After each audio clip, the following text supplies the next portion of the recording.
दोस्तों, स्वागत है आपका मूवी ज्ञान चैनल में। आज मैं आपके लिए एक बहुत ही बेहतरीन सीरीज लेकर आया हूं, जिसका नाम है रीचन सीजन 3। इसके पहले के 2 सीजन इतने बढ़िया थे कि आप लोगों ने इस सीरीज की तारीफ कर करके कमेंट बॉक्स फुल कर दिए। इतना प्यार देने के लिए दिल से शुक्रिया। और जो भाई अपने चैनल पर नए आए हैं, उनको इस सीरीज के पहले 2 सीजन जरूर देखने चाहिए। उसका लिंक आपको आई बटन और डिस्क्रिप्शन में मिल जाएगा। सीजन 3 की स्टोरी पहले 2 सीजन से बिल्कुल अलग है, सो आप यहाँ से भी शुरू कर सकते हैं। तो चलिए बिना समय गवाए कहानी शुरू करते हैं।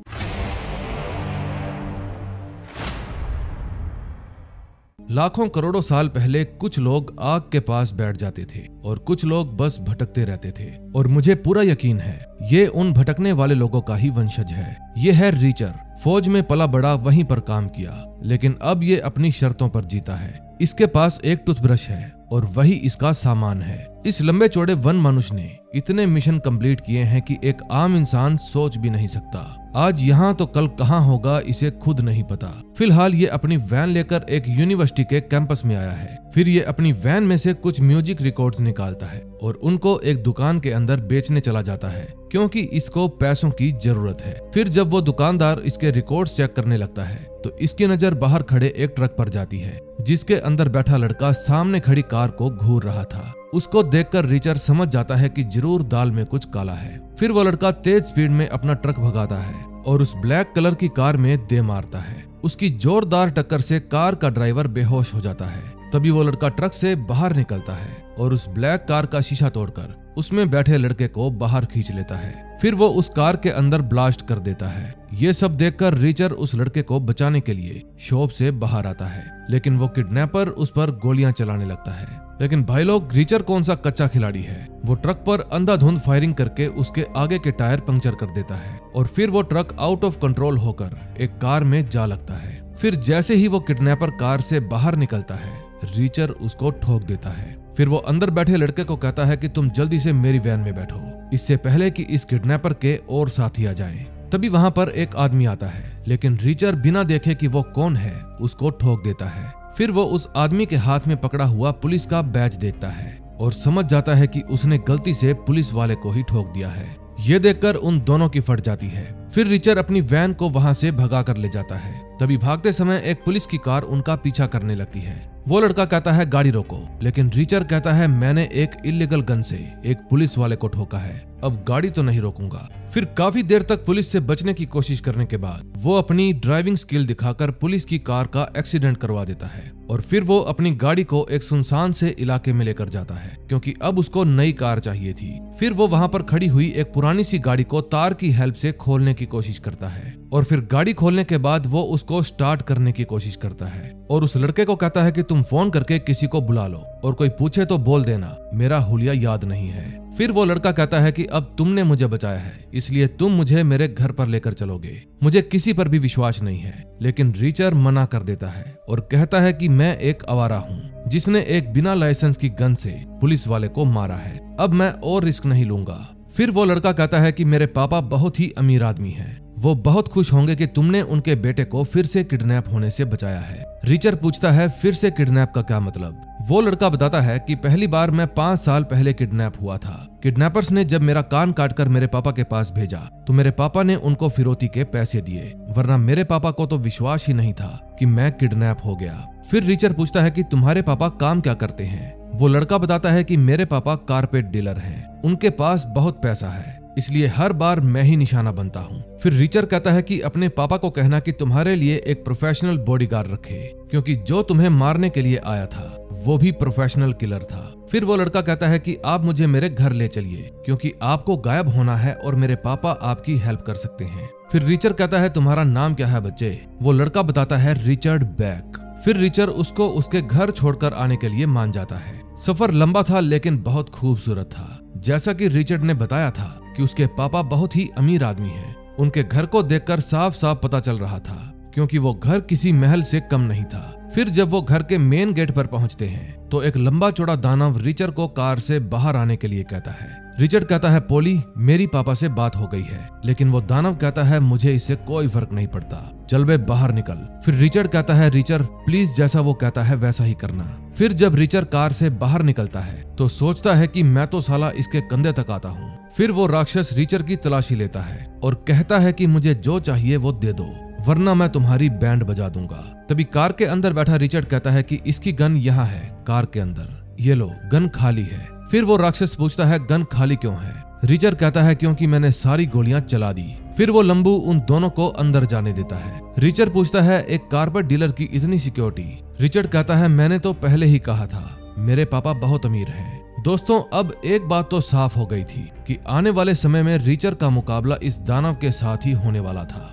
फिर रिचर्ड को अपने घर लेकर जाता है और पूछता है क्या तुम कुछ खाओगे? रिचर्ड कहता है हाँ बहुत भूख लगी है। लेकिन तभी वहां पर सिक्योरिटी हेड ड्यूक आ जाता है और कहता है बॉस आपसे मिलना चाहते हैं, अभी ऊपर चले जाओ अकेले। फिर रिचर्ड इस घर के मालिक से मिलने जाता है जिनका नाम था जैकरी बैक। फिर वो रिचर्ड को कहते हैं कि मैं खास लोगों को ही ये 50 साल पुरानी वाइन पिलाता हूँ, लेकिन रिचर्ड तो उस वाइन को पकड़ता ही नहीं। फिर बैक उसको बैठने के लिए कहता है लेकिन रिचर्ड बैठता भी नहीं। फिर बैक पूछता है कि तुमने वहां पर क्या नोट किया, कुछ बता सकते हो? रिचर्ड कहता है जिसको तुमने अपने बेटे की हिफाजत के लिए रखा था वो बेकार का बॉडीगार्ड था, क्योंकि एक अमीर कॉलेज स्टूडेंट के पास एक खटारा गाड़ी घूम रही थी और उस बॉडीगार्ड ने उस पर ध्यान तक नहीं दिया। छोटी छोटी बातों को भी ध्यान से नोटिस करना मेरी पुरानी आदत है। मैं पहले आर्मी में था, फिलहाल कुछ पैसे कमाने के लिए वहाँ शॉप में कुछ पुराने रिकॉर्ड्स बेचने आया था। फिर बैक पूछता है क्या इस काम से ही तुम अपना घर चलाते हो? रिचर्ड कहता है मेरे पास घर ही नहीं है, मैं तो बस यहाँ वहाँ घूमता रहता हूँ, लेकिन जहाँ भी जाता हूँ मुसीबत मेरे पीछे आ ही जाती है। मैंने अभी अभी एक पुलिस वाले को ठोका है, इसलिए मुझे कुछ दिनों के लिए छुपने की जगह चाहिए और एक नकली आईडी खरीदने के लिए कुछ पैसे भी।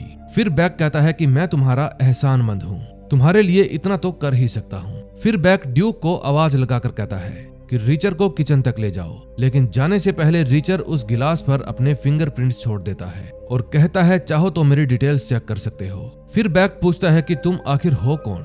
रिचर्ड कहता है मैं वही हूँ जिसने अभी अभी तुम्हारे बेटे का दूसरा कान बचाया है। फिर जब वो किचन की तरफ जाने लगता है तो उसको दूसरे कमरे में से रिचर्ड की आवाज आती है और फिर वो उससे मिलने के लिए चला जाता है। फिर रिचर्ड पूछता है क्या तुम्हारे पापा तुमसे मिलने भी नहीं आए? रिचर्ड बताता है कि उनका फोन आया था हाल चाल पूछने के लिए। फिर रिचर्ड उसकी मॉम के बारे में पूछता है और वो बताता है कि जब मैं 4 साल का था तभी मेरी मॉम गुजर गई थी। लेकिन पीछे से ड्यूक की आवाज आती है, बॉस तुम्हें बुला रहे हैं। फिर वो रिचर्ड को बॉस के पास लेकर जाता है क्योंकि बॉस इसका जिगरा चेक करना चाहते थे। फिर वो कहते हैं कि हमने तुम्हारा बैकग्राउंड चेक करवाया है, तुमने 2 silver star, purple heart, green clovers, blue diamond, इनके अलावा और भी कई मेडल जीते हैं। फिर पाउली कहता है ये तो चलती फिरती मेडल की दुकान है। फिर बैक पूछता है अगर मैं तुम्हें पैसों की जगह काम दूं तो? क्योंकि हमारे पास एक आदमी की जगह खाली है, लेकिन उससे पहले हमें तुम्हारा एक छोटा सा टेस्ट लेना होगा। फिर पाउली उसके सामने एक गन और एक बुलेट रख देता है और रशियन रूलेट खेलने के लिए कहता है। बैक कहता है मैं जानना चाहता हूँ कि तुम में कितना दम है। फिर रिचर्ड वो गन उठाता है और उसके अंदर बुलेट डाल देता है। फिर शफल करने के बाद वो गन को अपनी कनपट्टी पर रखकर ट्रिगर दबा देता है। फिर वो यही काम दोबारा फिर से करता है और उसके बाद तीसरी बार भी। अब उसका जिगरा देखकर सब लोग डर जाते हैं। फिर जब वो चौथी बार ट्रिगर दबाने लगता है तो बैक उसकी गन छीन लेता है और कहता है कि तुम टेस्ट में पास हो गए हो, टीम में तुम्हारा स्वागत है, ड्यूक तुम्हें सारा काम समझा देगा। फिर उनके जाने के बाद ड्यूक कहता है कि क्या तुम पागल हो गए हो? मैं नहीं चाहता कि एक पागल यहाँ पर गन लेकर घूमता फिरे। इस गन में नकली नहीं असली गोली थी। फिर वो एक ऑयल के कैन के ऊपर गोली चला देता है और उसका तेल नीचे गिरने लगता है। फिर ड्यूक के जाने के बाद रिचर्ड गौर से देखता है कि वो तेल नीचे बेसमेंट में जा रहा है। फिर ड्यूक उसको एक रूम के अंदर लेकर जाता है और कहता है कि सुबह होने तक तुम यहीं पर बंद रहोगे क्योंकि मुझे तुम पर भरोसा नहीं है। फिर उसके जाने के बाद रिचर्ड उस पूरे कमरे को अच्छे से चेक करता है कि कहीं पर कोई भी कैमरा या ट्रांसमीटर तो नहीं लगा। जब उसे कुछ भी नहीं मिलता तो वो अपने जूते में से एक फोन निकालता है और एक लेडी के पास फोन करके कहता है पहुंच गया। अब मैं आपको ये कहानी थोड़ा पीछे से सुनाता हूँ। कुछ दिन पहले रिचर्ड एक मार्केट में बैठा था और आने जाने वाले लोगों को देख रहा था। तभी उसकी नजर एक लड़के पर पड़ती है जो कि एक चोर था। तभी वहाँ एक बस आती है लेकिन वो उस बस के अंदर नहीं बैठता। फिर जैसे ही बस जाती है तो वहाँ पर एक लेडी अपने बच्चे के साथ आकर बैठ जाती है। फिर वो चोर भी उसके पास जाकर बैठ जाता है लेकिन तभी रीचर वहां आता है और कहता है सोचना भी मत, क्योंकि मैं जानता हूं तुम चोर हो। फिर रीचर उसकी गुद्दी पकड़कर अपने पास बिठाता है और कहता है कि पिछली बस तुमने इसलिए नहीं पकड़ी क्योंकि उसमें तुम्हारे लिए अच्छे शिकार नहीं थे और ये औरत एक आसान शिकार है। लगता है तुम इस गेम में नए हो बच्चे। फिर वो लड़का पूछता है कि अब तुम मेरे साथ क्या करोगे। फिर रीचर उसको कुछ पैसे देता है और कहता है कोई नौकरी ढूंढ लो, क्योंकि अगली बार जब कोई तुम्हें पकड़ेगा तो पैसे नहीं देगा बल्कि तुम्हारी धुलाई करेगा। तभी रीचर की नजर क्वीन पर पड़ती है, जो कि पहले आर्मी इंटेलिजेंस में लेफ्टिनेंट कर्नल हुआ करता था, लेकिन ये आदमी दूसरे देशों को मिलिट्री के सीक्रेट्स बेचा करता था। और फिर 12 साल पहले जब उसको निकाला गया तो रीचर ने ही उसको ठोक दिया था। फिर उसको देखकर रीचर सोचता है कि इसको तो मैं मार चुका था, अब ये जिंदा कैसे हो गया। लेकिन फिर रीचर उसको पकड़ पाता इससे पहले ही वो वहां से चला जाता है।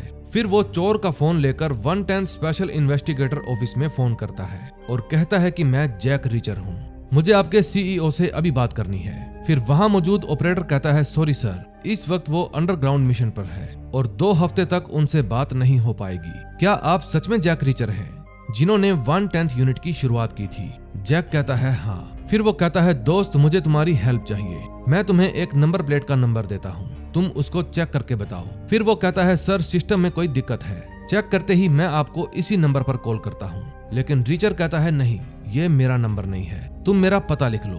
फिर शाम को जब रीचर अपने रूम में आराम कर रहा था तो कोई जोर जोर से उसका दरवाजा खटखटाने लगता है और कहता है दरवाजा खोलो, हम फेडरल एजेंट हैं। फिर जैक दरवाजे के पास जाकर देखता है और उसके बाद बाथरूम में जाता है और विंडो को तोड़कर बाहर निकल जाता है। और फिर वो जाते जाते अपना ब्रश भी उठा लेता है। लेकिन जब वो होटल की बैक साइड से खिसकने की कोशिश करता है तो सुसैन उसको पकड़ लेती है और कहती है चलो किसी ऐसी जगह पर चलते हैं जहां पर कचरे की बदबू ना आती हो। फिर वो होटल के फ्रंट में स्विमिंग पूल के पास जाकर बैठ जाते हैं और तभी वहां पर सुसैन के 2 और साथी आ जाते हैं जिनके नाम थे स्टीवन एलियट और विल।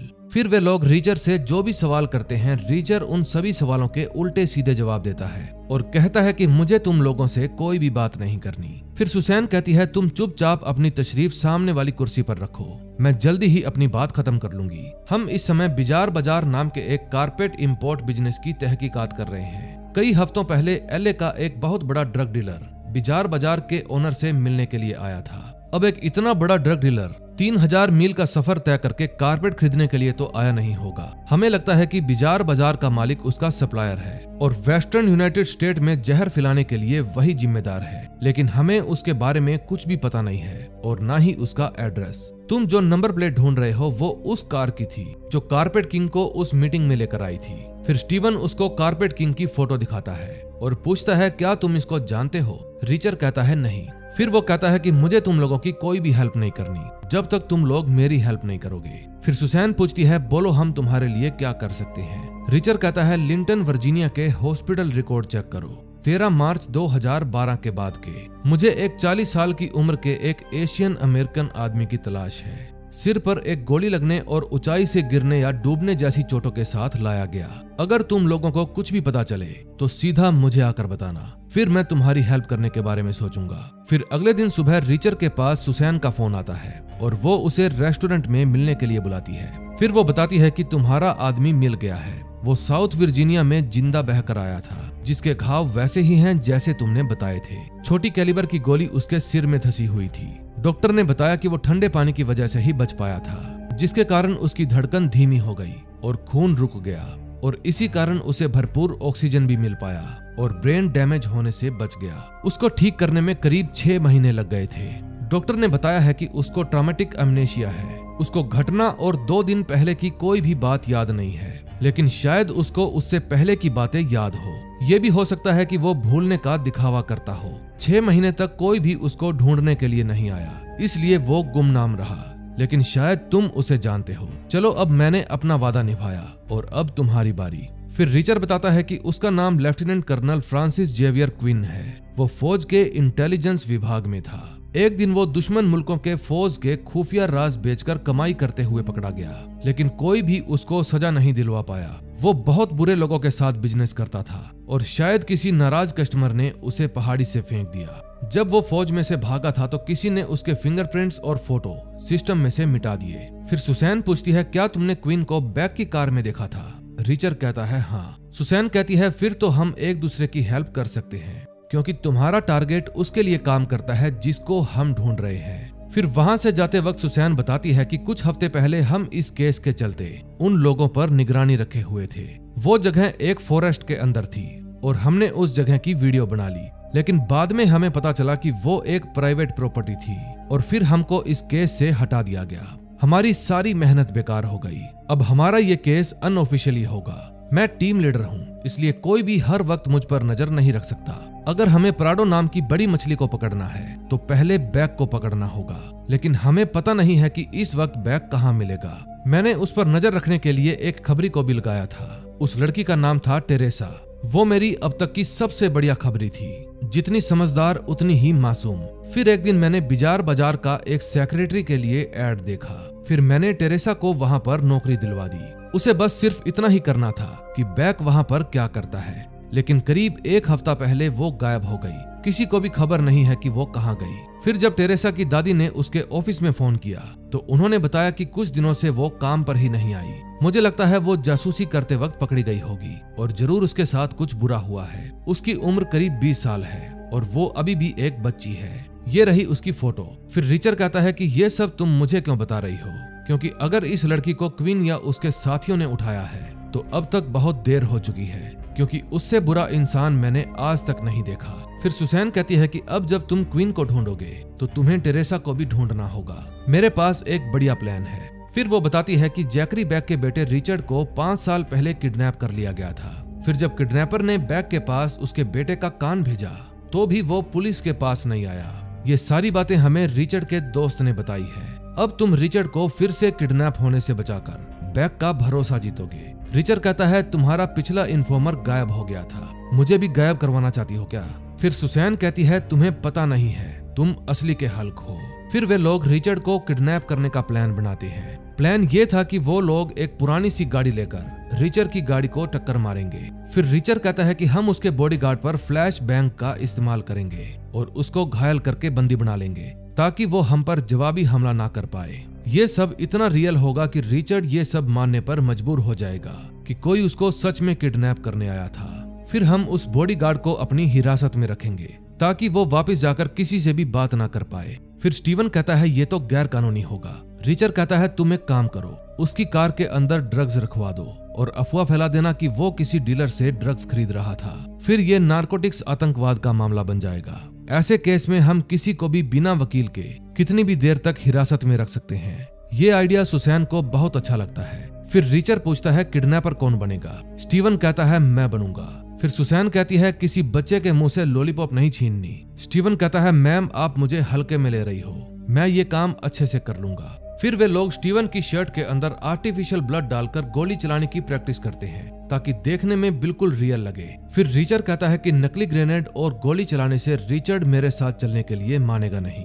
वो डरा हुआ लड़का चाहेगा कि मैं उसको पुलिस के पास लेकर जाऊं, इसलिए हमें पुलिस के पास जाने का ऑप्शन ही हटाना होगा, पुलिस पर गोली चलाकर। फिर सुसैन कहती है कि हम ये सब उस इलाके में करेंगे जहां पर दिन के समय सड़कें खाली होती हैं। फिर रिचर्ड कहता है कि मुझे भी एक वैन चाहिए ताकि स्टीवन मुझ पर गोलियां चलाए तो मैं उसके पीछे छुप सकूं, क्योंकि नकली गोलियों से काम नहीं बनेगा। फिर शाम को विल रिचर्ड के पास जाता है और उसको उसकी मंगवाई हुई गन देता है। फिर रिचर्ड चाकू लेकर उसके एक बुलेट होल के ऊपर निशान बना देता है ताकि उसको पता चल सके कि असली गोलियां कहां से खत्म हुई हैं और नकली गोलियां कहां से शुरू होंगी। फिर वे लोग अपनी गाड़ियां तैयार करते हैं, एक वो गाड़ी जिसमें किडनैपर आएगा और दूसरी वैन जिसमें रिचर्ड आएगा। फिर वे एक तीसरी कार को थोड़ी दूर एक बिल्डिंग के नीचे पार्किंग में खड़ी कर देते हैं जिसको तारे जोड़कर स्टार्ट किया जाना था। इसके बाद विल रिचर्ड को कुछ रिकॉर्ड्स देता है ताकि रिचर्ड रिकॉर्ड्स बेचने के बहाने उस दुकान के अंदर जा सके, क्योंकि उनको एक आई विटनेस चाहिए था।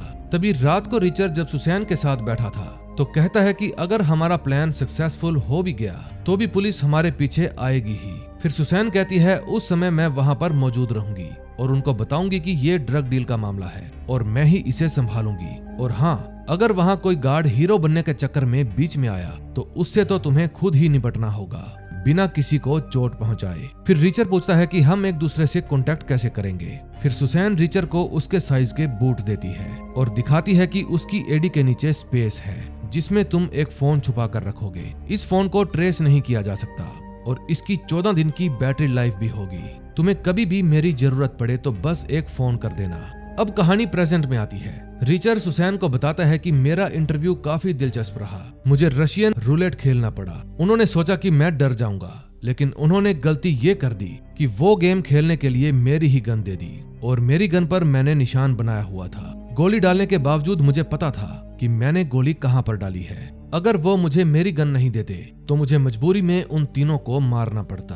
फिर रिचर्ड बॉडीगार्ड के बारे में पूछता है। सुसैन बताती है कि बॉडीगार्ड साथ वाले रूम में है, हमने उसकी अच्छी सेवा पानी की है, लेकिन फिर भी उसने मुंह नहीं खोला। फिर रिचर्ड बताता है कि पास की बिल्डिंग में एक तहखाना है, मुझे लगता है टेरेसा वहीं पर होगी। मैं सबके सोने के बाद सुबह 3 बजे वहां पर जाकर चेक करूंगा। फिर जैसे ही सुबह के 3 बजते हैं, रिचर्ड अपने रूम की विंडो से बाहर आता है और फिर छत पर चढ़कर बालकोनी से होता हुआ नीचे उतर जाता है। फिर वो उसी जगह पर पहुंच जाता है जहां पर उसने रशियन रूलेट खेला था। फिर जहां पर तेल गिरा था वहां से वो अंदाजा लगाता है कि नीचे जरूर कोई तहखाना होगा। फिर वो वहां से एक टॉर्च उठाता है और नीचे जाने का दरवाजा ढूंढकर नीचे चला जाता है। फिर वो उस तहखाने को अच्छे से चेक करता है और सुसैन के पास फोन करके बताता है कि टेरेसा यहाँ पर नहीं है, लेकिन वो यहाँ पर थी जरूर। अब नेक्स्ट एपिसोड में देखेंगे क्या होता है। सेकंड एपिसोड में हम देखते हैं सुसैन पूछती है क्या वहां पर कुछ और भी है। रिचर्ड बताता है यहाँ पर एक खाने की प्लेट भी है। ये वही प्लेट है जो बैंक का सिक्योरिटी हेड कुछ घंटे पहले घर से लेकर गया था। लगता है कुछ देर पहले ही उसको हटाया गया है। फिर सुसैन पूछती है यहाँ पर कितने सिक्योरिटी कैमरे हैं, क्या तुम उनकी फुटेज देख सकते हो। रिचर्ड कहता है घर के अंदर और बाहर मिलाकर कुल 8 सिक्योरिटी कैमरे हैं, लेकिन उनमें कुछ नहीं मिलेगा क्योंकि जरूर वे लोग टेरेसा को गाड़ी की डिग्गी में डालकर ले गए होंगे और ये भी नहीं पता कि सिक्योरिटी कैमरा से दूर जाने के बाद वे लोग किस ओर मुड़े हैं। यहाँ पर खून नहीं है और ना ही हाथापाई का कोई निशान है। यहाँ एक खटिया, एक कंबल और एक छोटा हीटर है और ये कोई अच्छी खबर नहीं है क्योंकि टेरेसा को जिंदा रखने के पीछे इन लोगों का जरूर कोई मकसद होगा। लेकिन चिंता मत करो, मैं उसे ढूंढ लूंगा। अब मुझे वापस अपने रूम में जाना होगा। फिर जब वो अपने रूम में जाने लगता है तो देखता है कि बाहर से एक कार अंदर आई है और उसमें से एक नशेड़ी टाइप का बंदा निकलकर बाहर आता है। फिर ड्यूक उससे मिलने के लिए जाता है। दूसरी तरफ बॉडीगार्ड सो नहीं पा रहा था। फिर वो स्टीवन से बेसबॉल मैच का स्कोर पूछता है, लेकिन तभी वहां पर सुसैन आ जाती है और कहती है कि मैं बताती हूँ तुम्हें स्कोर। फिर वो बॉडीगार्ड को पीटने लगती है और पूछती है बता वे लोग टेरेसा से क्या चाहते हैं। लेकिन कूपर कहता है कि मैं कुछ नहीं जानता और फिर वो सुसैन के मुंह पर थूक देता है। फिर जब वो उसको पीटने लगती है तो इतने में वहां पर विल भी आ जाता है और वो सुसैन को शांत करवाता है। फिर सुसैन कूपर के मुंह पर एक बुक फेंक कर मारती है और वहां से बाहर चली जाती है। फिर विल बाहर जाता है और सुसैन को समझाता है कि वो इस समय गैर कानूनी तरीके से यहाँ पर बंधा हुआ है और अगर हम बैग का गुनाह साबित नहीं कर पाए तो हमें इसको छोड़ना पड़ेगा और फिर ये बाहर जाकर सबको हमारे बारे में बताएगा। अब तुम इसको बार बार पीटकर अपना बदला लेने पर मजबूर मत करो। फिर सुसैन कहती है देखो विल, ये तुम्हारा मसला नहीं है, इसलिए तुम अभी की अभी घर लौट जाओ। लेकिन विल कहता है मैं तुम्हें छोड़कर कहीं नहीं जाऊंगा। फिर वो स्टीवन को कहती है कि तुम अंदर जाकर उस पर नजर रखो, प्लीज हमारे कुछ तो काम आओ। फिर जब वो अंदर जाता है तो विल उसको समझाता है कि तुम उसके साथ ऐसा बर्ताव मत किया करो, ये हमारी ही टीम का मेंबर है। लेकिन सुसैन कहती है कि इसी की वजह से हमें इस मिशन से बाहर निकाला गया था क्योंकि इसने उस जगह का मैप गलत पढ़ लिया था।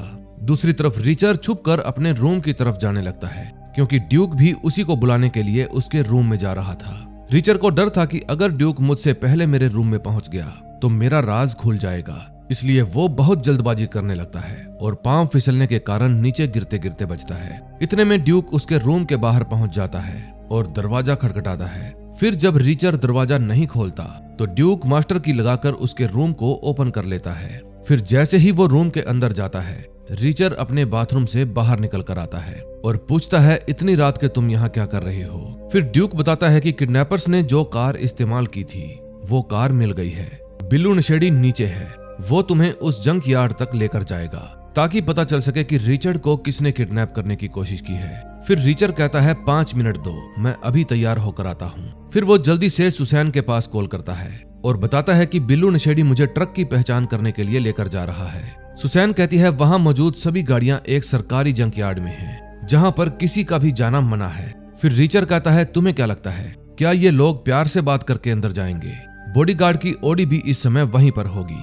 इन सबको लगता है कि उसमें असली का ग्रेनेड फटा था, इसलिए गाड़ी में बॉडीगार्ड का खून फैला होना जरूरी है, वरना हमारा सारा प्लान फेल हो जाएगा। फिर सुसैन कहती है मैं जल्दी कुछ करती हूँ, तुम वहां पहुंचने में थोड़ा टाइम लगाना, उम्मीद है उससे पहले मैं कार हटा लूंगी। तभी हम देखते हैं रिचर बिल्लू नशेड़ी के साथ सरकारी जंकयार्ड की तरफ जाने लगता है। बिल्लू कहता है तो तुम पहले आर्मी में थे, मैं भी पहले आर्मी में ही था, मेरे वहां पर अच्छे लिंक है, मैंने वहां तुम्हारे बारे में पता करवाया था क्योंकि बैक ने मुझे ऐसा करने को कहा था।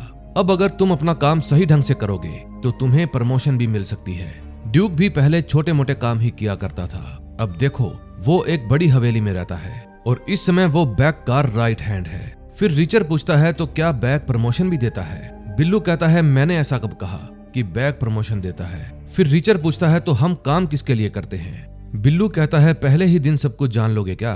दूसरी तरफ सुसैन सरकारी जंकयार्ड में पहुंच जाती है और वहां मौजूद सिक्योरिटी ऑफिसर को कहती है कि कल रात यहाँ पर कुछ गाड़ियां लाई गई थी, मुझे उनकी तहकीकात करनी है। फिर वो ऑफिसर उनको जाने देता है। अंदर जाकर सुसैन उस ब्लैक ऑडी को देखती है जो कि और गाड़ियों के बीच में फंसी हुई थी। फिर वो विल को बताती है कि मुझे इसको निकालने में समय लगेगा क्योंकि ये बाकी गाड़ियों के बीच में फंसी हुई है। फिर विल कहता है अब तो सब कुछ रिचर के ही हाथ में है कि वो यहाँ आने में कितना समय बर्बाद कर सकता है। दूसरी तरफ रिचर स्टोर में अपने हाथ में कॉफी लिए खड़ा था और खड़ा खड़ा घड़ी को घूर रहा था ताकि वो ज्यादा से ज्यादा समय बर्बाद कर सके। तभी जब वहां पर बिल्लू नशेड़ी आता है तो रिचर गिलास में कॉफी डालने लगता है और फिर वो वहां से चला जाता है। फिर रास्ते में रिचर पूछता है कि वहां का सिक्योरिटी ऑफिसर हमें अंदर क्यों जाने देगा? बिल्लू कहता है क्योंकि मैं उसको अंदर जाने के $500 दूंगा और अगर उसने फिर भी अंदर नहीं जाने दिया तो मजबूरी में मुझे उसे ठोकना पड़ेगा। फिर थोड़ी ही देर में वे दोनों जंक यार्ड में पहुंच जाते हैं और विल सुसैन को खबर कर देता है कि वो लोग आ गए हैं। फिर वो दोनों सिक्योरिटी ऑफिसर के पास जाते हैं। बिल्लू नशेड़ी कहता है कि दोस्त मुझे एक बार अंदर जाकर मेरी कार देखनी है और बदले में मैं तुम्हें $500 दूंगा, लेकिन वो ऑफिसर मना कर देता है और कहता है अभी कुछ दिन पहले ही मेरी नई नौकरी लगी है, मैं रिश्वत नहीं ले सकता। फिर बिल्लू नशेड़ी जैसे ही अपनी गन निकालने लगता है तो रिचर उसको देख लेता है और एक जोरदार घूसा मारकर सिक्योरिटी ऑफिसर को बेहोश कर देता है। फिर वो कहता है कि मैं पहले ही एक पुलिस वाले को मार चुका हूँ, अब इसको मारकर और जोखिम नहीं लेना चाहता। फिर वे दोनों जंक यार्ड में जाते हैं और किडनैपर की कार को ढूंढने लगते हैं। फिर बिल्लू को वो कार मिल जाती है और बिल्लू उसकी 4-5 फोटो खींच लेता है। फिर वहां से वापस जाते समय उसको रिचर्ड की ब्लैक ऑडी भी दिख जाती है और उसको अंदर से देखकर कहता है कि ये कार तो मेरी कार से भी ज्यादा साफ पड़ी है, अगर इसके अंदर बॉडीगार्ड मरा था तो उसका खून तो होना चाहिए था। लेकिन रिचर उसको समझाता है कि ये भी तो हो सकता है ये कार हमारी कार जैसी हो। फिर बिल्लू उसकी नंबर प्लेट चेक करता है जो कि सुसैन ने चेंज कर दी थी। फिर वो समझ जाता है कि ये कोई और ही कार है और फिर वे दोनों वहां से वापस आ जाते हैं। घर पहुंचकर बिल्लू नशेड़ी बहुत ही ज्यादा खुश था। फिर वो रिचर को कहता है कि आज रात हमने अच्छा काम किया, अगर मैं ऐसे ही काम करता रहा तो बहुत जल्द ड्यूक को पीछे छोड़कर नंबर 2 बन जाऊंगा। लेकिन रिचर कहता है मुझे नींद आ रही है और फिर वो घर के अंदर चला जाता है। जब वो अपने रूम के पास पहुंचता है तो देखता है क्लीनिंग लेडी रूम से बाहर निकल रही है। फिर रिचर कहता है मैं यहाँ कल ही आया हूँ और क्या इतनी जल्दी रूम साफ करने की जरूरत पड़ गई? मैं जानता हूँ तुम तलाशी लेने आई थी, लेकिन मैं तुम्हें बता दूं कि मैं अपने साथ कोई भी सामान लेकर नहीं आया जिसकी तुम तलाशी ले सको। अब तुम जाओ, मुझे नींद चाहिए। फिर वो रूम बंद करके जैसे ही लेटता है वहां पर मिस्टर बैक आ जाते हैं और कहते हैं जानते हो यहाँ कितना काम पेंडिंग पड़ा है और तुम यहाँ आराम फरमा रहे हो, जाओ नीचे जिम में ड्यूक और पाउली से जाकर मिलो। फिर बैक अपने बेटे के रूम में जाता है और कहता है बेटा जो भी तुम्हारे साथ हुआ मैं वादा करता हूँ ऐसा दोबारा नहीं होगा। उनकी बात सुनकर रिचर्ड कहता है अगर रिचर्ड नहीं होता तो शायद मेरे शरीर का कोई और अंग काटकर आपके पास भिजवा दिया गया होता। फिर वो उठकर वॉशरूम चला जाता है। इतने में रिचर्ड ड्यूक के पास पहुंच जाता है और पूछता है यहाँ कोई सोता है या नहीं। ड्यूक कहता है सोता है लेकिन हम जब चाहें तब, तुम यहीं रुको मैं अभी आता हूँ। उस समय वो राक्षस भी जिम में एक्सरसाइज कर रहा था। फिर वो रिचर्ड से पूछता है तुम कितना वेट मार लेते हो? रिचर्ड कहता है मैं ऐसी बेवकूफियां नहीं करता। फिर जब पाउली उसको कंपटीशन करने के लिए कहता है तो रिचर्ड कहता है बेंच प्रेस से कुछ भी साबित नहीं होता, अगर कंपटीशन ही करना चाहते हो तो बावेरियन आर्म रेसलिंग कर लो। चलो इस बेंच पर बैठ जाओ और अपना हाथ आगे करो। अब मैं तुम्हारी मुट्ठी पकड़कर नीचे खींचने की कोशिश करूंगा और तुम मुझे रोकने की करना। फिर वो दोनों अपना अपना जोर दिखाते हैं लेकिन तभी रिचर्ड उसका हाथ छोड़ देता है और वो पीछे की तरफ गिर जाता है। फिर वो गुस्से में रिचर को मारने के लिए खड़ा होता है, लेकिन तभी वहां पर ड्यूक आ जाता है और कहता है इसको बाद में पीट लेना, अभी बॉस अपना काम पूरा करवाना चाहते हैं, लेट्स गो। फिर ड्यूक रिचर को अपने गोडाउन में लेकर जाता है और बताता है कि तुम्हें माल की डिलीवरी करनी है, चाबियां ट्रक में है और ट्रक तुम्हें न्यू लंदन कनेक्टिकट में लेकर जाना है। ये माल तुम्हें 6 घंटे के अंदर अंदर पहुंचाना है। ट्रक ज्यादा तेज मत चलाना वरना पुलिस पकड़ लेगी, और हाँ, डिग्गी मत खोलना। फिर वहां से निकलकर रिचर सुसैन के पास कॉल करता है और बताता है कि मैं एक ट्रक न्यू लंदन लेकर जा रहा हूँ। रास्ते में किसी रेस्ट प्लेस पर मिलते हैं ताकि ट्रक खोलकर देख सकें कि इसमें क्या है। सुसैन कहती है हो सकता है तुम ट्रक में टेरेसा को लेकर जा रहे हो या फिर कोई ड्रग। फिर रिचर कहता है मैं आगे रेस्ट स्टॉप पर बस इतनी ही देर रुकूंगा कि वॉशरूम जाकर अपने लिए कॉफी ले सकूं, क्योंकि हो सकता है वे लोग मेरी लाइव लोकेशन देख रहे हों, और हाँ, हमें लॉक खोलकर उसको वापस से शोल्डर करना है, इसलिए सारा सामान लेकर आना। फिर वो अपनी दोस्त नीली के पास फोन करता है। दोस्तों, अगर आपने इसके पिछले सीजन देखे हैं तो आपको अच्छे से पता होगा कि नीली कौन है। ये रिचर से भी खतरनाक है। फिर रिचर उसको 3 लोगों की जानकारी निकालने के लिए कहता है, पाउली, ड्यूक और बिल्लू नशेड़ी, और कहता है कि जब तक बहुत जरूरी ना हो मेरे पास फोन मत करना, क्योंकि अगर किसी ने सुन लिया तो मजबूरन मुझे उसे मारना पड़ेगा। फिर नीली पूछती है तुम किस पचड़े में फंस गए हो, हमेशा से ही मुसीबत तुम्हें ढूंढ ही लेती है। फिर वो पूछती है अगर तुम कहो तो मैं तुम्हारी हेल्प के लिए आ जाऊं, लेकिन रिचर कहता है तुम इसमें शामिल नहीं हो सकती, और फिर वो फोन काट देता है। फिर जैसे ही वो रेस्ट स्टॉप पर पहुंचता है तो सुसैन को रुकने के लिए इशारा करता है, और फिर वो 72 सेकंड तक गिनती करता है ताकि अगर कोई कार उसका पीछा कर रही हो तो उसको पता चल जाए, क्योंकि 50 मील प्रति घंटा की रफ्तार से 1 मील ड्राइव करने में इतना ही समय लगता है और कोई भी आदमी 1 मील से दूर साफ नहीं देख पाता। फिर विल ट्रक का लॉक खोलने लगता है और रिचर सुसैन को टेरेसा की चूड़ी देता है। सुसैन उस चूड़ी को पहचान लेती है। फिर वो लोग ट्रक की डिग्गी ओपन करके देखते हैं जो कि कारपेट से भरी हुई थी। इतने में वहां पर सुसैन का पुलिस वाला दोस्त रिची आ जाता है, जो कि अपने साथ डॉग भी लेकर आया था। फिर वो डॉग ट्रक के अंदर जाकर उसे अच्छे से सूंघता है, क्योंकि उसको सूंघकर ड्रग और लाशों के बारे में पता लगाने की ट्रेनिंग दी गई थी। फिर बाहर आकर वो बताता है कि ट्रक में कुछ भी नहीं है। फिर सुसैन पूछती है कि अगर ट्रक में कोई लाश होती तो क्या ये पहचान लेता। रिची कहता है तो भी इसको पता चल जाता। फिर रिची वहां से चला जाता है। तभी रिचर कहता है जब इस ट्रक में ना ही ड्रग है और ना ही कोई लाश, तो इसका मतलब उन्होंने मुझे टेस्ट करने के लिए भेजा है, क्योंकि डिलीवरी से ही साबित होगा कि मैं भरोसेमंद हूँ या नहीं। लेकिन अगर वक्त पर नहीं पहुंचा तो मैं फेल हो जाऊंगा। फिर वो विल को जीपीएस देता है और कहता है तुम इसे लेकर जाओ और अपनी कार चलाना शुरू करो। मैं लोग को शोल्डर करके तुम्हारे पीछे आता हूँ। हाईवे पर न्यू लंदन का साइन आते ही तुम पहले रेस्ट स्टॉप पर रुक जाना, हम दोनों तुम्हें वहीं पर मिलेंगे। फिर ट्रक की डिग्गी को सील करने के बाद वे दोनों सफर पर निकल जाते हैं। फिर रास्ते में सुसैन बताती है कि मुझे एक बात का शक था कि बैक अब तक पुलिस से बचता कैसे आ रहा है। फिर मैंने दुनिया भर की बंदरगाहों का डाटा निकलवाया और मुझे पता चला कि बाकियों के मुकाबले बैक के माल की चेकिंग 10 गुना कम की जाती है। रिचर कहता है इसका मतलब वो किसी को घूस खिलाता है और अपने उस माल की चेकिंग करवाता है जिसके अंदर ड्रग्स ना हो। फिर वो बताता है कि मुझे बिल्लू नशेड़ी ने बताया था कि उसको ऑर्डर देने वाला बैक नहीं बल्कि कोई और है, लेकिन उसने ये नहीं बताया कि वो कौन है। इतने में वो दोनों रेस्ट स्टॉप पर पहुंच जाते हैं और फिर वहां पहुंचकर विल उनको जीपीएस पकड़ाता है और सुसैन नीचे उतर जाती है।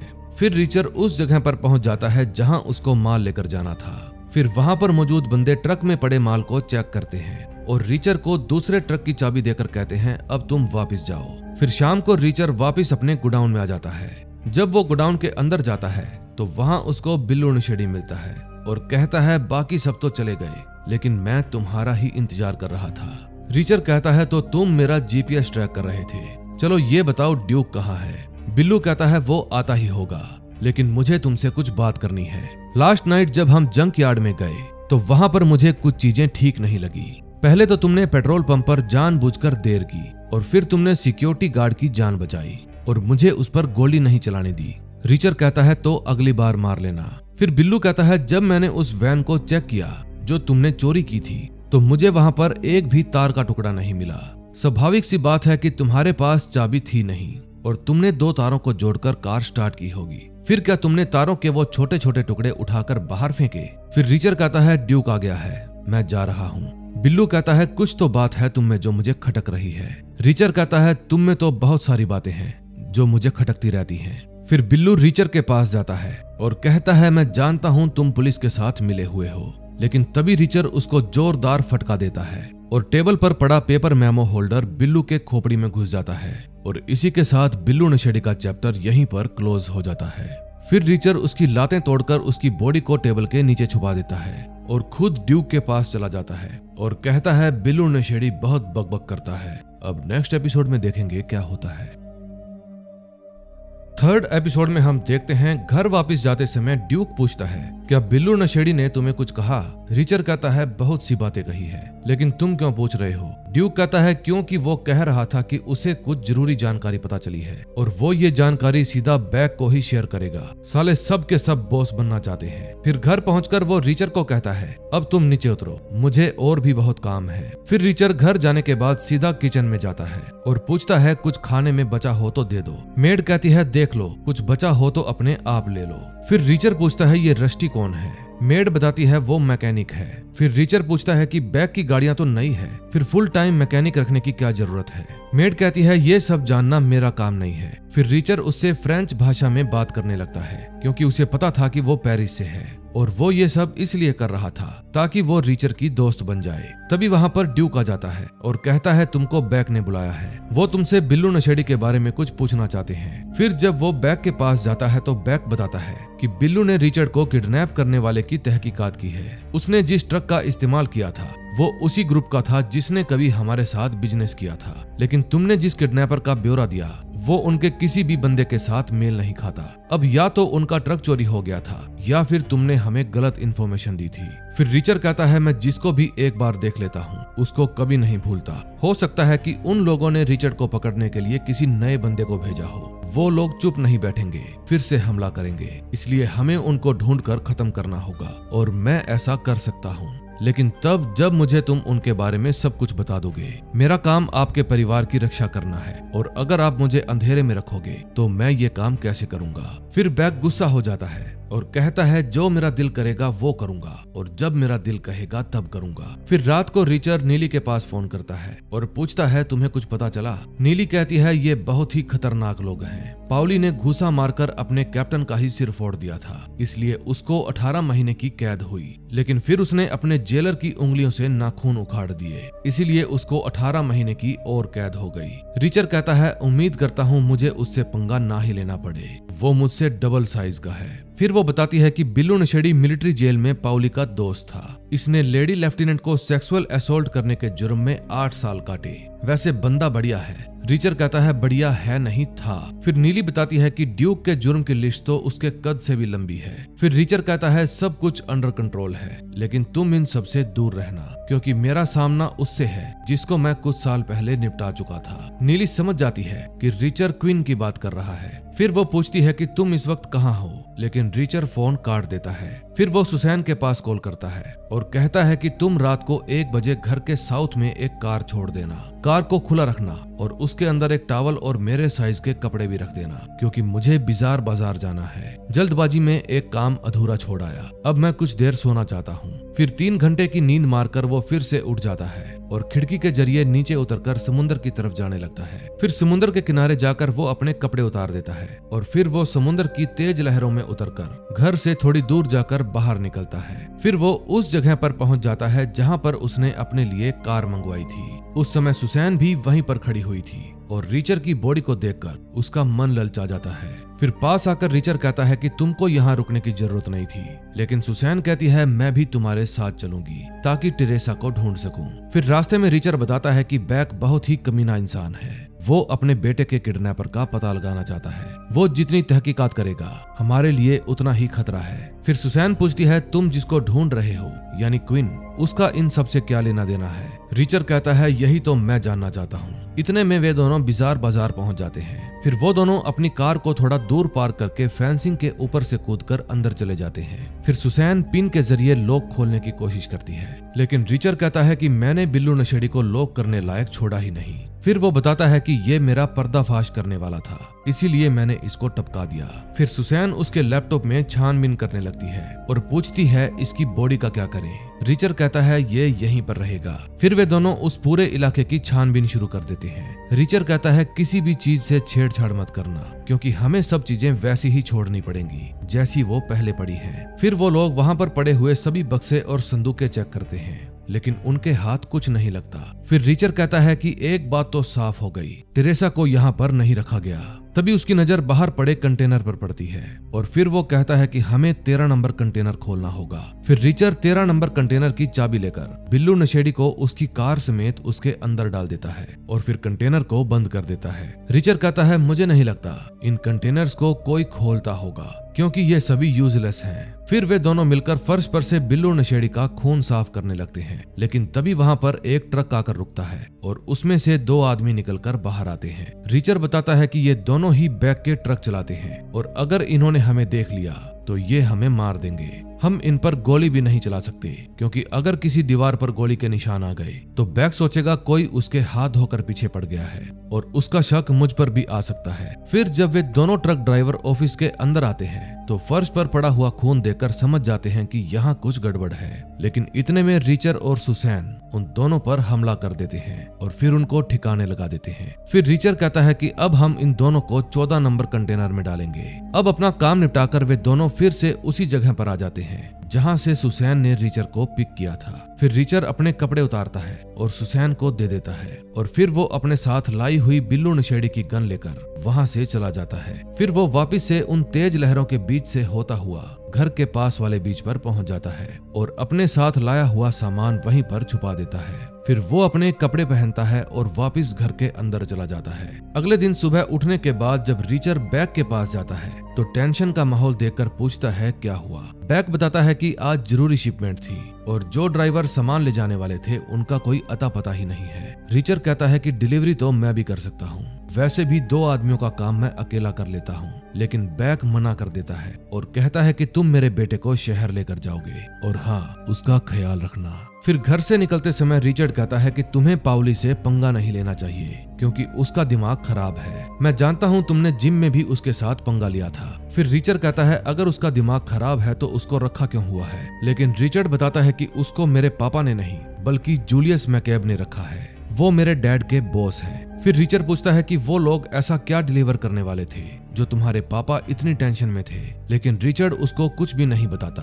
फिर रिचर्ड कहता है देखो मैंने तुम्हारी जान बचाई, अब कम से कम मुझे पता तो होना चाहिए कि मैं किन लोगों के बीच में फंसा हुआ हूँ। तुम्हारी जान बचाने के चक्कर में मैं अपनी जान नहीं दे सकता, प्लीज बताओ वो क्या करते हैं और मुझे उनसे कितना खतरा हो सकता है। रिचर्ड कहता है वो बस कारपेट बेचते हैं। फिर शहर जाने के बाद रिचर्ड एक खिलौने की दुकान में जाता है, क्योंकि वो अपने पापा के 50वें जन्मदिन पर उनको एक गन गिफ्ट करना चाहता था। फिर रिचर्ड कहता है तुम्हारे पापा की खिलौने से खेलने की उम्र नहीं है। फिर रिचर्ड बताता है कि मेरे पापा हमेशा ही रॉय रोजर्स कैप वाली गन से खेलते थे जो मेरे दादाजी ने उनको दी थी, लेकिन एक दिन एक टीचर उनको पढ़ाने आई और उन्होंने वो गन ले ली। फिर गलती से वो गन मिसप्लेस हो गई और मेरे पापा को लगा जैसे उनका कोई पेट खो गया है। मेरे पापा का गन्स के प्रति पागलपन यहीं से शुरू हुआ था। फिर रिचर्ड वॉशरूम जाने के बहाने सुसैन के पास फोन करता है और बताता है कि कोई बड़ा ऑर्डर आने वाला है। बैग काफी परेशान लग रहा था। मैं तो वेयर हाउस जाना चाहता था, लेकिन उसने मुझे अपने बेटे के साथ शहर भेज दिया। फिर सुसैन बिल्लू नशेड़ी के लैपटॉप में चेक करके बताती है, जो कि वो अपने साथ ले आई थी, कि माल आज दोपहर ही आने वाला है, लेकिन डिटेल में कुछ भी नहीं लिखा, ना ही कोई बिल और ना ही कोई सामान की डिटेल। फिर रिचर्ड उसको जूलियस मैकेब के बारे में बताता है और कहता है ये बैग का बॉस है, पता लगाओ ये आदमी कौन है और अब मैं बैग का भरोसा जीतकर उसका दाहिना हाथ बनने की कोशिश करूंगा और इसके लिए मुझे ड्यूक को रास्ते से हटाना होगा। फिर वो सुसैन को कहता है कि मुझे जंगल के बीच में एक खाली घर चाहिए और उस घर की लोकेशन बिल्लू की मेल से बैग के पास सेंड कर दो और लिखो कि रिचर्ड के ऊपर हमला करने वालों का पता चल गया है। फिर सुसैन बाहर जाती है और विल को कहती है चलो मेरे साथ। तभी कूपर कहता है तुम जानती हो ना, तुमने मुझे यहाँ पर गैर कानूनी तरीके से रखा हुआ है। एक बार मैं यहाँ से बाहर निकला तो मैं ऊपर तक जाऊंगा। फिर सुसैन कहती है अगर तुमने दोबारा अपना मुंह खोला तो जितनी ऊपर तुम्हारी पहुंच है मैं उससे भी ऊपर पहुंचा दूंगी। और फिर वो धमकी देकर वहां से बाहर चली जाती है। अगले सीन में हम देखते हैं रिचर्ड जब अपने पापा के लिए लाया हुआ गिफ्ट कार में रखने के लिए जा रहा था तो वहां उसको अपने स्कूल के कुछ लड़के मिलते हैं। फिर वे लोग उसको नाजायज ही परेशान करने लगते हैं और उसके हाथ से उसके पापा के लिए खरीदी हुई गन भी छीन कर तोड़ देते हैं। लेकिन रिचर्ड एकदम शांत रहता है। तभी वहां पर रिचर आ जाता है और कहता है कि इससे पहले कि मेरा हाथ आगे बढ़े तुम लोग अपनी बदसूरत शक्ल लेकर यहाँ से दफा हो जाओ। फिर उनमें से एक लड़का रिचर्ड को धक्का दे देता है। फिर जैसे ही रिचर आगे बढ़ता है वो सब रिचर को मारने की कोशिश करते हैं, लेकिन अपना पहलवान कहां इन बच्चों के काबू आने वाला था। वो उन सबको पीट देता है और कहता है अगर अगली बार रिचर्ड को आते देखो तो अपना रास्ता बदल लेना। फिर वो दोनों एक आइसक्रीम शॉप पर जाते हैं। तभी रिचर्ड रिचर के लिए एक घटिया सी आइसक्रीम लेकर आता है जो कि वाकई में घटिया फ्लेवर की थी। फिर रिचर्ड कहता है इसीलिए लोग सड़क पर तुम्हारी पिटाई करते हैं। फिर रिचर्ड बताता है कि मुझे बचपन से ही माँ का प्यार नहीं मिला और ना ही मेरे पापा ने मुझे उतना प्यार दिया जितने की मुझे जरूरत थी। कभी कभी तो मेरा दिल करता है कि मैं अपने पापा की गैराज से एक कार चुराऊं और यहाँ से भाग जाऊं। रिचर्ड कहता है उस जिंदगी का भी अपना ही मजा है। मैं जहाँ चाहे जाता हूँ और जो चाहे करता हूँ। अगर ऐसी जिंदगी चाहिए तो मैं तुम्हारी हेल्प कर सकता हूँ, लेकिन बदले में तुम्हें ये बताना होगा कि तुम्हारे पापा के बिजनेस का क्या मामला है। रिचर्ड कहता है कि अगर उन्हें पता चला कि मैंने अपना मुंह खोला है तो वो मुझे छोड़ेंगे नहीं। फिर रिचर्ड कहता है तो मैं तुम्हें तीसरी बार बचा लूंगा। फिर रिचर्ड बताता है कि ये बिजनेस मेरे पापा का नहीं है। सारे फैसले जूलियट मैकेब के कहने पर लिए जाते हैं, यहाँ तक कि मैं किस स्कूल में पढ़ूंगा ये भी। और वो बॉडीगार्ड मुझ पर नजर रखने के लिए था, हिफाजत करने के लिए नहीं। मैकेब ने ही मुझे किडनैप करवाया था और पाउली ने मेरा कान काटा। उसने मुझे कई दिनों तक मारा और कार की डिग्गी के अंदर बंद रखा ताकि मेरे पापा अपना सारा बिजनेस उन्हें दे दें। मैकेब के आने से पहले मेरे पापा यही बिजनेस करते थे और उनको इस बात का घमंड था कि वो कैसे अपना माल कस्टम वालों से रिश्वत देकर आसानी से इधर उधर भेज देते हैं। फिर एक दिन मैकेब को इस बात की भनक लग गई और उसने मुझे किडनैप करवा लिया ताकि मेरे पापा के सिस्टम को छीन सके। रिचर्ड कहता है शायद अब वो उनमें ड्रग्स भेजता होगा। रिचर्ड कहता है मुझे नहीं पता कि वो क्या भेजता है, वो बस अपना सामान कारपेट में छुपाकर भेज देता है। फिर रिचर्ड उससे पूछता है क्या तुम क्वीन को जानते हो? रिचर्ड कहता है मैंने ये नाम पहले कभी नहीं सुना। दूसरी तरफ सुसैन विल के साथ बिजार बाजार के माल पर नजर रखे हुए थी। फिर वे दोनों उसका पीछा करते करते गोडाउन तक पहुंच जाते हैं और वहां मौजूद सभी लोगों की तस्वीरें खींचने लगते हैं। तभी वहां पर एक ब्लैक ऑडी आती है जिसमें से क्वीन निकलकर बाहर आता है। अब इन दोनों को तो पता भी नहीं था कि ये बंदा कौन है, लेकिन सुसैन अंदाजा लगाती है कि यही जूलियस मैकेब होगा। फिर सुसैन ये बात स्टीवन को बताती है और वो बात करता करता रूम के अंदर चला जाता है। तभी कूपर अपना शैतानी दिमाग चलाता है और कुर्सी के पीछे लगे डिजाइन पर अपना सिर मार देता है ताकि उसके सिर पर खून आ जाए। फिर जैसे ही स्टीवन बाहर आता है कूपर नाटक करने लगता है कि मेरे सिर पर चोट लग गई। फिर वो कहता है कि अब मैं इस सड़ी हुई कुर्सी पर और नहीं बैठूंगा, लेकिन स्टीवन कहता है कि मैं तुम्हें इस कुर्सी पर से नहीं खोलूंगा। फिर वो उसके सिर पर दवाई लगाने लगता है, लेकिन कूपर उसको अपनी बातों में उलझाने की कोशिश करता है और कहता है मैं जानता हूँ तुम्हारी यहाँ कोई भी अहमियत नहीं है, तुम बस एक आया बनकर रह गए जो सिर्फ मेरी देखभाल करती है। फिर स्टीवन कहता है मैं जानता हूँ तुम जानबूझकर चिकनी चुपड़ी बातें कर रहे हो ताकि मैं तुम्हें वो दे दूं जो तुम्हें चाहिए, लेकिन तुम्हें कुछ नहीं मिलेगा। दूसरी तरफ रिचर और रिचर्ड दोनों घर पहुंच जाते हैं। उस समय राक्षस गेट पर मौजूद नहीं था, शायद वो कोई ऐसे काम के लिए गया होगा जो सिक्योरिटी से भी ज्यादा जरूरी है।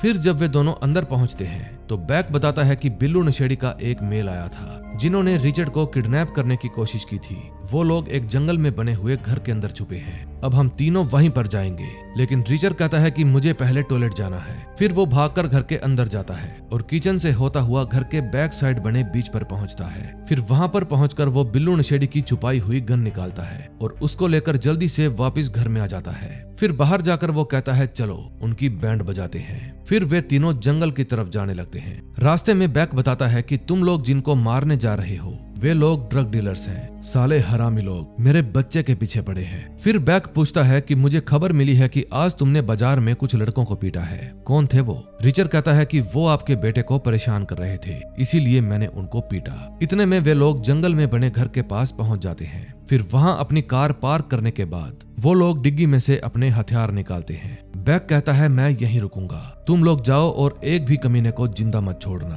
फिर ड्यूक कहता है कोई भी मैकेब के बिजनेस को नहीं छेड़ सकता।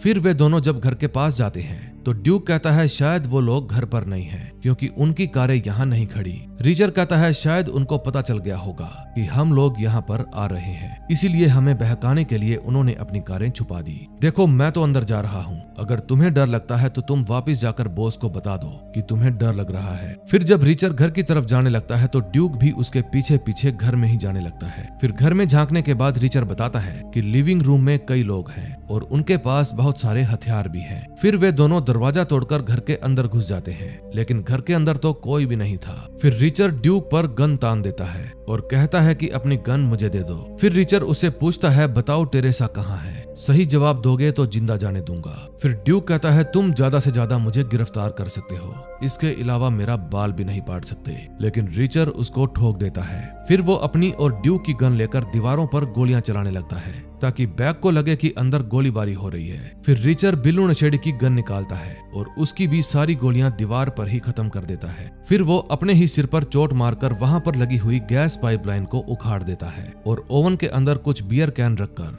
वहां से बाहर भाग जाता है। फिर ओवन में आग लगने की वजह से वहां पर जोरदार धमाका होता है और रीचर भागकर बैग के पास पहुंच जाता है। फिर वो कहता है जल्दी निकलो यहाँ से, ड्यूक मारा गया। अंदर 5 लोग थे, एक आदमी ने ग्रेनेड फेंक कर मारा, मैं तो छुप गया लेकिन ड्यूक मारा गया। उनमें से एक बंदे की गन नीचे गिर गई थी और मैंने उसको उठा लिया। गन देखकर बैग कहता है ये तो बिल्लू नशेड़ी की गन है और मैंने ही ये गन उसको दी थी, ये गन वहाँ कैसे आई? रीचर कहता है बॉस उसी ने तो हमें यहाँ पर भेजा था। ये बात सुनकर बैग समझ जाता है कि बिल्लू नशेड़ी उन लोगों के साथ मिला हुआ है, उन्होंने हमें झूठ बोलकर यहाँ पर बुलाया और मारने की कोशिश की।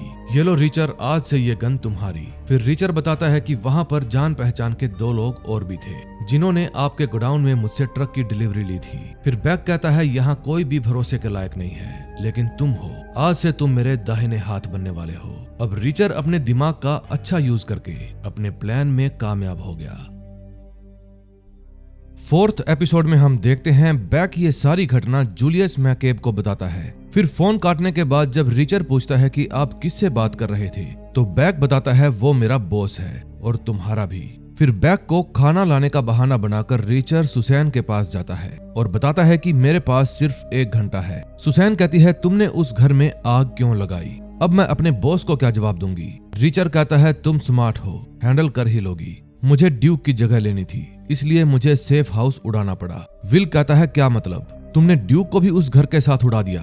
रीचर कहता है बैग का खास आदमी बनने के लिए मुझे उसे मारना पड़ा। फिर सुसैन कहती है कि गोडाउन की फोटो खींचते वक्त मुझे जूलियस की भी फोटो मिल गई और फिर जब रीचर उसकी फोटो देखता है तो कहता है मेरे लिए ये जेवियर क्वीन है जिसको मैंने कई साल पहले मार दिया था। फिर वो कहता है कि मुझे नहीं लगता कि क्वीन कोई ऐसा नाम इस्तेमाल करेगा जिसकी वजह से कोई आसानी से उस तक पहुंच जाए। फिर सुसैन पूछती है तुम क्वीन को क्यों मारना चाहते हो? देखो उस दिन गोडाउन में तुम्हारे साथ मैं भी लड़ रही थी, मेरी वजह से एक बच्ची उन दरिंदों के चंगुल में है, इसलिए मुझे पता होना चाहिए कि मेरा पाला किन लोगों से पड़ा है और ये मेरा हक है। फिर रीचर बताता है कि कई साल पहले मेरे बॉस ने मुझे एक फाइल दी, उन्होंने मुझे बताया कि तुम्हें जल्दी ही एक असिस्टेंट भी मिल जाएगी जिसका नाम डोमिनिक कोल है। वो बहुत ही तेज और समझदार है। वैसे भी तुम्हारे ऊपर ये फालतू का पेपर वर्क आ गया है, इसलिए तुम्हें कोई तो चाहिए जो तुम्हारी हेल्प करे। फिर रीचर पूछता है वो लड़की कब रिपोर्ट करेगी? फिर जनरल लियोन गार्बर कहते हैं लो आ गई वो। फिर वो लड़की सीधा रीचर के पास आती है और कहती है सर मैं हूँ आपकी नई हेल्पर। रीचर कहता है आगे से सर मत कहना, ओनली रीचर। फिर वो बताता है कि मैं एक गुरास्की नाम के एक शख्स के केस पर काम कर रहा हूँ जो टॉप सीक्रेट हथियारों के डिजाइन के ब्लूप्रिंट दुश्मनों को बेच रहा है। अब मुझे तुम्हारे नजरिए से ये केस देखना है, क्या तुम कुछ कहना चाहती हो? कोल कहती है सर मुझे लगता है कि आपको अभी 5 मिनट पहले ही पता चला है कि मैं यहाँ आने वाली हूँ क्योंकि यहाँ सिर्फ एक ही कुर्सी है। फिर रीचर कहता है क्योंकि मुझे पसंद नहीं मेरे ऑफिस में बैठकर कोई टाइम पास करे। फिर कोल कहती है सर मैं वादा करती हूँ आपको मेरा काम पसंद आएगा क्योंकि मैं बहुत ही मेहनती हूँ। फिर कोल उस केस की फाइल चेक करती है और बताती है कि गुरास्की का कोई क्रिमिनल रिकॉर्ड नहीं है क्योंकि इस जैसे लोग अपना पहला जुर्म 40 की उम्र में नहीं करते। इसने जिंदगी में कभी कोई गलती नहीं की और सेना में भी काफी सारे मेडल जीते। ये एक परिवार वाला है। 70% से ज्यादा मुजरिम 40 की उम्र से कम होते हैं क्योंकि उनके पास खोने को कुछ नहीं होता। असली मुजरिम कोई और होगा। फिर रीचर आवाज लगाता है माइक, सार्जेंट कोल के लिए एक कुर्सी लेकर आओ। फिर रिचर बताता है कि वो बहुत ही समझदार थी। वो एक ही झटके में समझ गई कि गोरास्की एक ही पार्क में जानबूझकर सीक्रेट मैसेज छोड़ रहा था। फिर हम दोनों एक साथ उसकी निगरानी में गए। पार्क में जाकर हमने गोरास्की की सभी हरकतें नोट की और फिर उसके जाने का इंतजार किया। हम देखना चाहते थे कि उसने ये मैसेज किसके लिए छोड़े थे, लेकिन कुछ देर तक वहां पर कोई नहीं आया। फिर हम दोनों वहां पर गए और जाकर देखा कि उसने डस्टबिन में क्या डाला है। वो एक खाली पैकेट था। फिर मैंने दिमाग लगाया कि जाने से पहले गोरास्की की गाड़ी दूसरे डस्टबिन के पास खड़ी थी। फिर हम भागकर उसको चेक करने गए और वहां जाकर पता चला कि जिसके लिए मैसेज छोड़ा गया था वो मैसेज उस तक पहुंच गया है। फिर वो कहता है कि हमें गोरास्की से पूछताछ करनी होगी। फिर अगले दिन वो गोरास्की को धर लेते हैं। कोल उसके सामने उसका फेंका हुआ न्यूज़पेपर रखती है और कहती है, तुमने क्या सोचा, तुम बच जाओगे? हमने तुम्हारे दोस्त को पकड़ लिया है और जानते हो उसने सबसे पहले तुम्हारा ही नाम बताया है। तुम चंद पैसों के लिए अपने देश को बेचना चाहते हो। फिर गोरास्की कहता है, नहीं, मिलने के लिए वो मेरे पास आया था, वो पागल इंसान है। फिर रिचर कहता है, ये डरा हुआ है, थोड़ा आराम से बात करो और इसको थोड़ा और डर में डूबने दो। फिर कोल पूछती है, तुम किस बात से डर रहे हो, बता दो, वरना देशद्रोह के जुर्म में तुम पकड़े जाओगे और तुम्हें फांसी हो जाएगी। गोरास्की कहता है, वो बहुत ही खतरनाक है, उसके पास मेरी बेटी है, वो सिर्फ 4 साल की है। वो उसे स्कूल के प्लेग्राउंड से बहला फुसलाकर अपने साथ ले गया। फिर जब मैं स्कूल पहुंचा तो मेरे पास एक फोन आया। उन्होंने कहा कि किसी को भी शक मत होने देना कि बच्ची तुम्हारे घर नहीं पहुंची। फिर उसके बाद से उन्होंने जो भी कहा मुझे करना पड़ा। अब मेरा परिवार तब तक सुरक्षित रहेगा जब तक मैं उनका कहना मानता रहूंगा। कोल कहती है, तुम मुझे उसका नाम बताओ कि वो है कौन। गोरास्की कहता है, तुम नहीं जानती, तुम किससे भिड़ रही हो। फिर कोल कहती है, उनके पास तुम्हारी कमजोरी है, इसलिए तुम कभी भी इस दलदल से बाहर नहीं आ पाओगे। वो मरते तक तुमसे सरकारी राज की डिमांड करते रहेंगे और तुम्हें मजबूरी में वो राज उनको देने पड़ेंगे। फिर जब तुम्हारा काम खत्म हो जाएगा तो वो लोग तुम्हें और तुम्हारी फैमिली को खत्म कर देंगे। अब सिर्फ हम ही हैं जो तुमको उनसे बचा सकते हैं, इसलिए तुम मुझे उसका नाम बताओ। फिर गोरास्की बताता है कि उसका नाम जेवियर क्विन है। वो मिलिट्री इंटेलिजेंस से है, उसकी बहुत पहचान है, इसलिए मैं पुलिस के पास भी नहीं गया। तुमने मुझे पकड़ा है, इस बात की खबर भी उसको लग गई होगी, इसलिए अब तुमको मेरी हेल्प करनी ही पड़ेगी। क्वीन इंसान के रूप में भेड़िया है। फिर रिचर बताता है कि हमने क्वीन के बारे में पूरी डिटेल्स निकलवाई। हमें पता चला कि उसके नाम बहुत सी प्रॉपर्टी है। मिलिट्री में काम करने वाला कोई भी इंसान इतनी प्रॉपर्टी कैसे ले सकता है। तभी वहां पर टोनी आता है और क्वीन की कॉल डिटेल्स देता है। कॉल चेक करके बताती है कि उसने एक इंसान को बहुत बार फोन किया हुआ है और उसका नाम है सैफवान कसीम।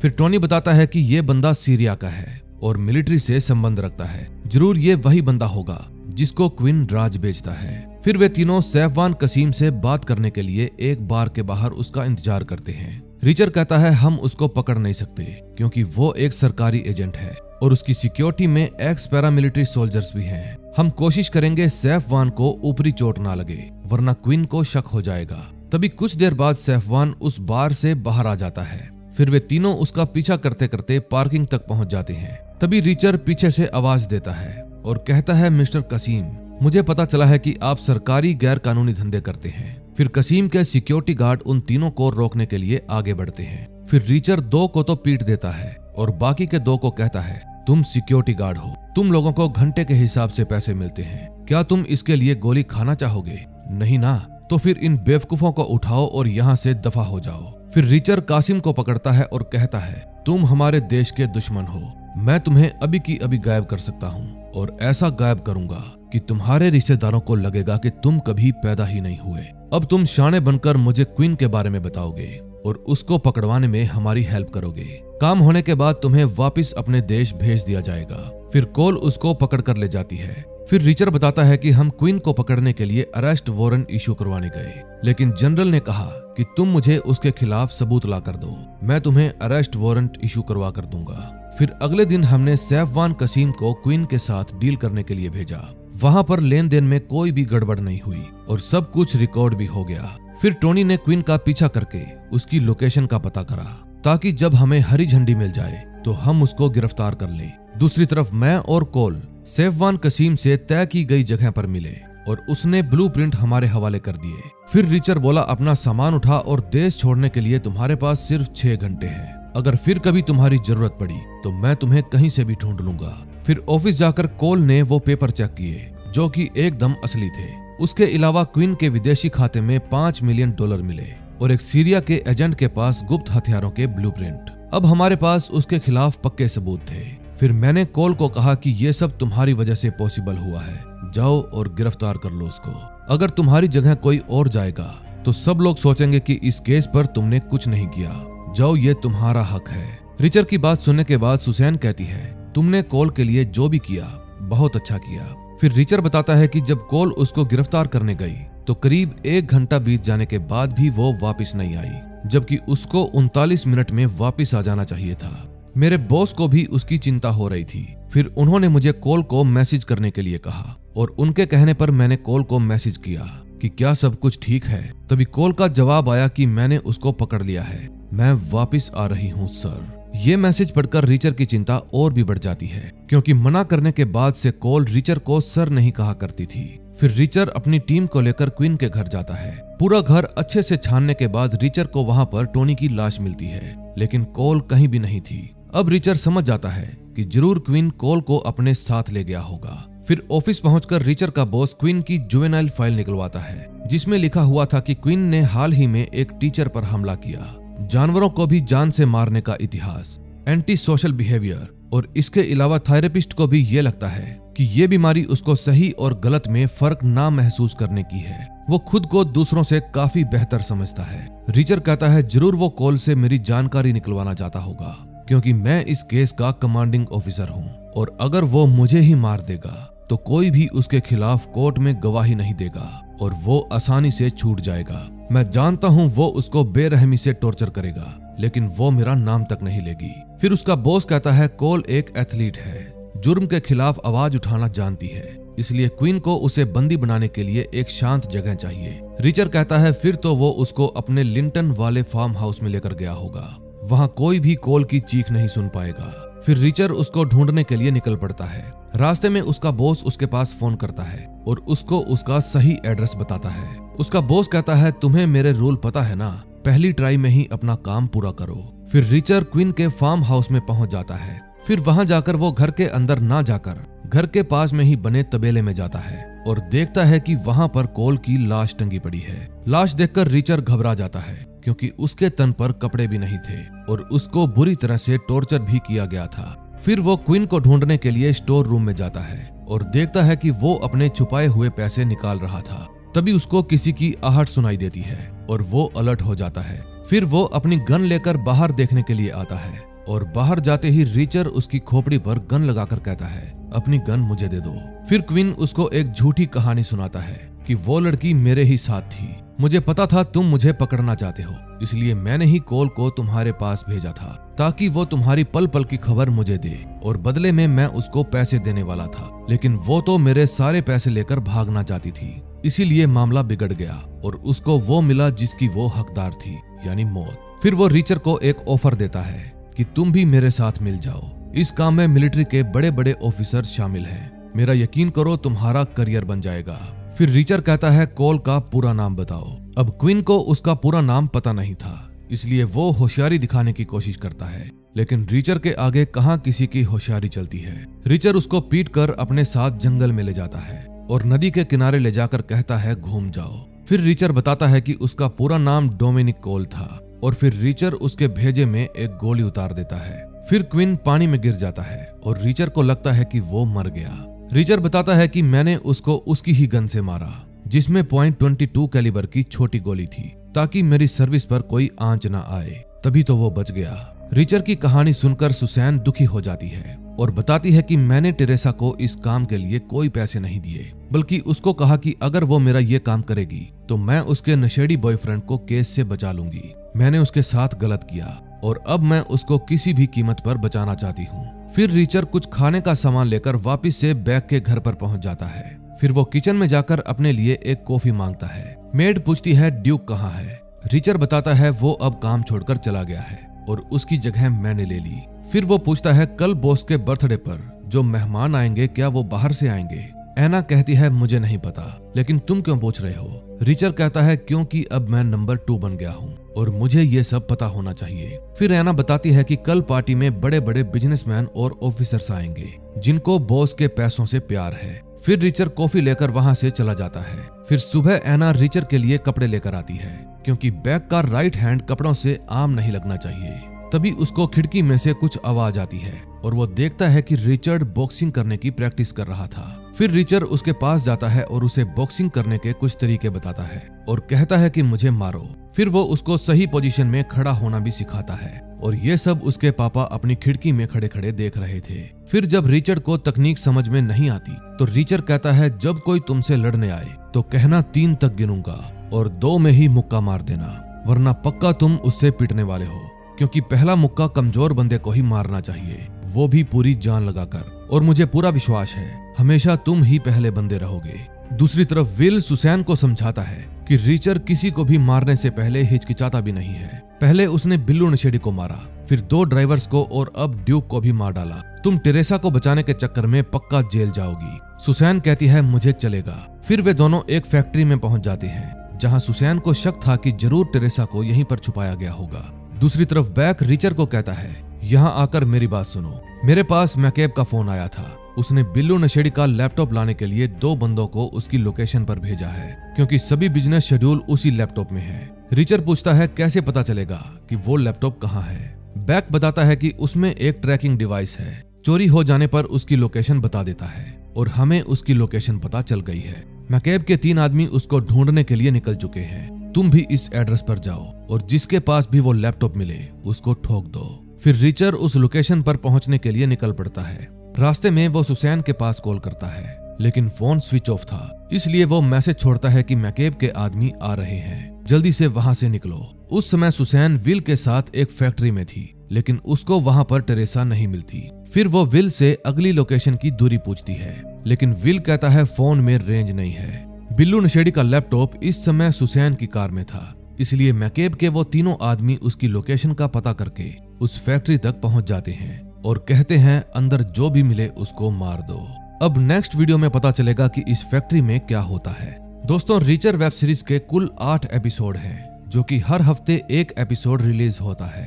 अब तक 4 ही एपिसोड रिलीज हुए हैं जो कि मैंने एक्सप्लेन कर दिए हैं। बाकी के 4 एपिसोड आपको तभी मिलेंगे जब पूरी सीरीज कंप्लीट हो जाएगी। और अगर आप इसके बाकी के एपिसोड बिना इंतजार किए हर हफ्ते देखना चाहते हैं तो मेरे दूसरे चैनल मूवी स्टॉक को सब्सक्राइब कर लें और बेल आइकन दबाना मत भूलना ताकि जैसे ही इसके नए एपिसोड आए आपको पता चल जाए। तो मिलते हैं नए दिन नई वीडियो के साथ। Till then bye bye.